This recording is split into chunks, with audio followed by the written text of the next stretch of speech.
Okay, so here's number 24, and that should help you do numbers 23 and 25 on your homework. Part A asks for the point -1, 2. So I'm going to just focus on the x value and see what I get for y. So my x value is -1. I'm going to do this by hand. So -1 times -1 is just 1. +5 times a -1 is -5. -3 times 1 is -3. So this is -8. So let's look at what they're asking. They're asking -1, 2 is not there. So part A is no. Part B asks if x equals -2, what is f of x, or what is y? So I'm going to plug in -2. I'm going to do this by hand so we get practice. -2 times -2 is 4. +5 times a -2 is -10. -3 times 4 is -12. Take away 10. It's going to be a -22. So for x equals -2, f of x equals -22, and then they say what points are on the graph of f.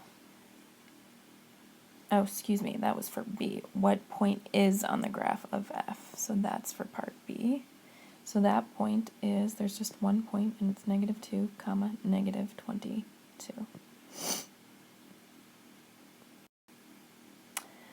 For part C, you've got something a little different. So it's saying f of x is -2, and this was kind of on the quiz, where if f of x is -2, then I'm plugging in -2 for f of x or for y. So I'm going to plug that in. And I could get the 2 to the other side and then factor. So let me just do that. So if I add 2 to both sides, I'm going to solve for 0. And that -2 would become a +2. And then I'm going to factor, so I'm going to open, close, open, close. So my first term, -3x squared, is going to be found by here and here. And one of these is positive and one of these is negative. So I'm just going to put x for both of them. And one is 3 and the other one is 1. And I'm going to leave those for right now.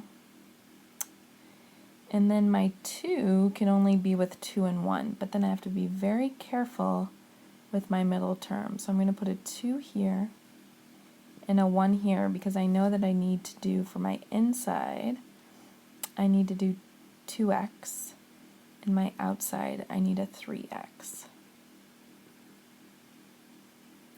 Okay, I'm going to delete that because that can be confusing. So that's what I want for 5x, and I want them to be positive.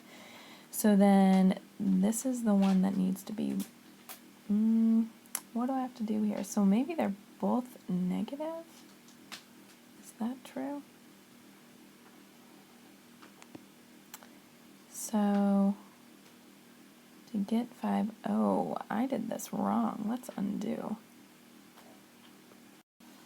Okay, so I'm going to back us up. Sorry about this. So I'm going to do the same thing here. I'm going to solve for 0.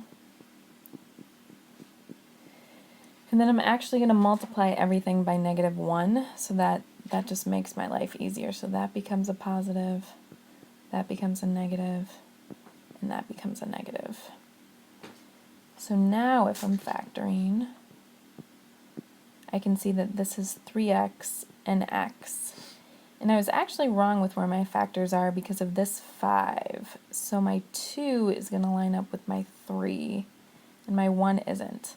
So if I'm doing inner outer, I know that this is 1x, and my outer is going to be 6x. So if I want this to be a -5x, this is going to be negative. So I just follow that back, and that'll make that one negative. And then this one positive. You might want to do generic rectangle 2 the diamond problem. That might be easier for this one. This one's tricky to factor by hand. I'm going to delete this stuff. So that's my inner outer check. And so then I need to set them both equal to 0. So 3x plus 1 equals 0. I'm going to get that 1 to the other side. It'll be negative. So one value is negative 1/3. And then for x minus 2 equals 0, if I flip that, we've got 2. So for what points are on the graph, there was my leading that there was points. The x value is 2, and my y was negative 2, back to the original. And my other x value is negative 1/3. My y value is negative 2. So those are my 2 points where f of x equals negative 2. ds for domain. And if I look at this, there's no denominator and there's no square root. So x such that x is an element of the real numbers. So E lists the x-intercepts. So x-intercepts are when y equals 0. So these both have an x. So I'm going to divide out an x. And this is what we could have done on our quiz. And then we set these both equal to 0. So x can equal 0. So this point would be 0, 0. And then for this one, we're going to get a fraction. Don't be scared. And a negative divided by a negative is just a positive. So that point is 5/3, 0. And you could always check it. So you could always plug in x and make sure you get 0 for y. But those are our x-intercepts. And those will both be our zeros too. So I'm not going to do G. Zeros are the same thing as x-intercepts. That's my answer for G. Let's just do F next.